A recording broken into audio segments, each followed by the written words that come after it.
brought to you by V-Guard, a product by Sensodyne and Vimal. Brand Zabalpur. ભારતમાં કોરોનાની Covishield vaccine લેનાર માટે ડરામણા સમાચાર। એસ્ટ્રાઝેનેકાની વેક્સિનથી અતિ ગંભીર આડઅસર થવાની પુષ્ટિ થઈ છે। વેક્સિન બનાવતી કંપનીએ બ્રિટનની કોર્ટમાં ખળભળાટ મચાવી દે તેવી કબૂલાત કરી। એસ્ટ્રાઝેનેકા રસીથી મગજમાં લોહીની ગાંઠો જેવી ગંભીર બીમારી થવાની ફરિયાદ। એસ્ટ્રાઝેનેકાની રસી ભારતમાં કોવિશિલ્ડના નામે કરોડો લોકોને લગાવાઈ હતી। 2021માં બ્રિટનની એસ્ટ્રાઝેનેકા ફાર્મા કંપની સાથે ગુનો નોંધાયો હતો। કેસરિયાથી મન જોગી થયું રે, દિલ ઝૂમે જુઓ મત મસ્ત થયું રે, કેસરિયાથી મન જોગી થયું રે। હર પળ મનાવો કેસરી તહેવાર। વિમલ, બોલો જુબાન કેસરી। રસી બનાવનારી કંપની એસ્ટ્રાઝેનેકાએ પોતે બ્રિટનની કોર્ટમાં આડઅસર હોવાનું સ્વીકાર્યું છે।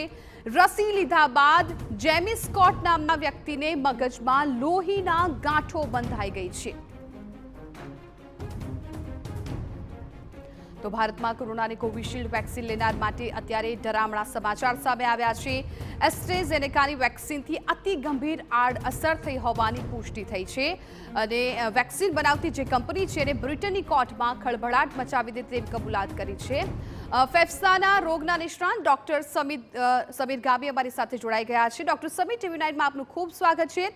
ડોક્ટર સમીર, પહેલા તો આજે સમાચાર સામે આવ્યા છે કે એસ્ટ્રાઝેનેકાની જે રસી છે એ કંપની છે એણે બ્રિટનમાં કોર્ટ સામે સ્વીકાર કર્યો છે કે રસી બરાબર ન હતી અને એ જ રસી આપણે અહીંયા કોવિશિલ્ડના નામે ભારતમાં આપવામાં આવી હતી। તો બેઝિક થોડીક જાણકારી પહેલા એ રસીને લઈને આપની પાસેથી જાણવી છે।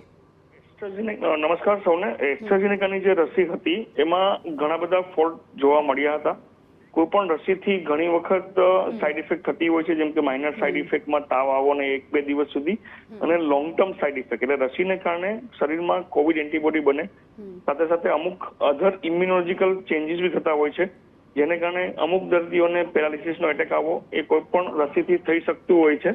એવું પણ થઈ શકે છે કોઈ રસીને કારણે ઇમ્યુનિટી ડાઉન થવાની અથવા બ્લડના ક્લોટ થવાની એવી પણ સંભાવનાઓ ઘણી રસીથી જોવા મળે, જેને કારણે આપણે સચોટપણે એને કહી શકીએ કે આ બધા કોમ્પ્લિકેશન્સ વેક્સિનને કારણે કે એસ્ટ્રાઝેનેકા કે કોઈ અધર વેક્સિનને કારણે પણ થયા છે। અને અત્યારે ઘણો સમય થઈ ગયો છે, ભારતના લોકોએ પણ કોવિશિલ્ડ રસી લીધી એને, તો હવે અત્યારના સમયમાં કોઈ અત્યારના સ્ટેજ પર સાવચેતીના પગલાં લઈ શકાય? હવે કોઈ જો બીમારી આનાથી થવાની હોય, કંઈ પણ આડઅસર થવાની હોય તો એને અટકાવી શકાય? એટલે આપણે એના માટે ક્લિનિકલ ટ્રાયલ કરવા જોઈએ કે માણસને લોહીનો ગઠ્ઠો થવાના બીજા કોઈ કારણો જવાબદાર ના હોય, અને એવા માણસમાં પણ જો કોઈ લોહીનો ગઠ્ઠો થાય અને એવા માણસોએ કઈ રસી લીધેલી છે એટલે ક્યારે લીધેલી છે એવો ક્લિનિકલ ટ્રાયલ કરવામાં આવે તો આપણે સચોટપણે જાણી શકીએ કે આ રસીના કોઈ લોંગ ટર્મ કારણો છે કે નહીં અને ભવિષ્યમાં રસી આપણે કોઈને આપી કે નહીં આપી।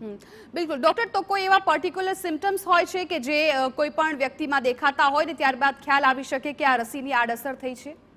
એટલે રસીની આડઅસર કરતા પર્ટિક્યુલર સિમ્ટમ્સ લોહીનો ગઠ્ઠો થવાના મગજના હોય તો પેરાલિસિસ જેવું થતું હોય છે, હૃદયમાં હોય તો હૃદય રોગનો હુમલો થતો હોય છે। આવી કન્ડિશનમાં દર્દીએ તાત્કાલિક મેડિકલ સહાય તો લેવી જોઈએ અને મેડિકલ ક્ષેત્રમાં ઘણા બધા રિપોર્ટ કરીને જાણી શકીએ કે આ લોહીનો ગઠ્ઠો થવાનું બીજું કોઈ કારણ એટલે કે રસી સિવાયનું કોઈ કારણ છે કે નહીં, અને જો કારણ ના મળે તેનો એક પરોક્ષ રીતે આપણે સાબિત કરી શકીએ કે ભાઈ આ રસીને કારણે પણ થઈ શક્યું હોય ડોક્ટર।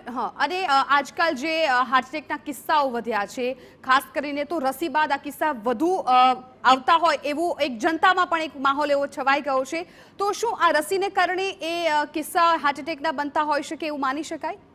એવું પરોક્ષ રીતે માની શકાય, સાપેક્ષ કહી શકીએ આપણે, કારણ કે આપણી પાસે કોઈ ક્લિનિકલ ટ્રાયલ એવો લોંગ ટર્મ નથી કે રસીને કારણે હાર્ટ એટેકના કિસ્સાઓ વધ્યા છે, જેને કારણે આ તકલીફ થઈ રહી છે। બિલકુલ ડોક્ટર, આભાર અમારી સાથે વાતચીત કરવા બદલ। તો જે આ વેક્સિન છે કોવિશિલ્ડ, કે જે ભારતમાં કોવિશિલ્ડ નામથી હતી, એસ્ટ્રાઝેનેકા જે બ્રિટનમાં રસી આપવામાં આવી હતી જેના કારણે મગજમાં લોહીની ગાંઠો થવાના કિસ્સો ત્યાં સામે આવ્યો છે, અને જે રીતે ડોક્ટર સમીરે પણ કહ્યું ભારતમાં પણ એવી ક્યાંક ફરિયાદો દર્દીઓમાં ઉઠી રહી છે।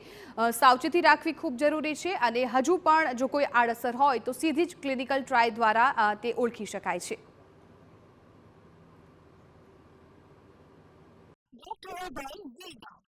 Product by Sensodyne and Vimal. Brand Zabalpur.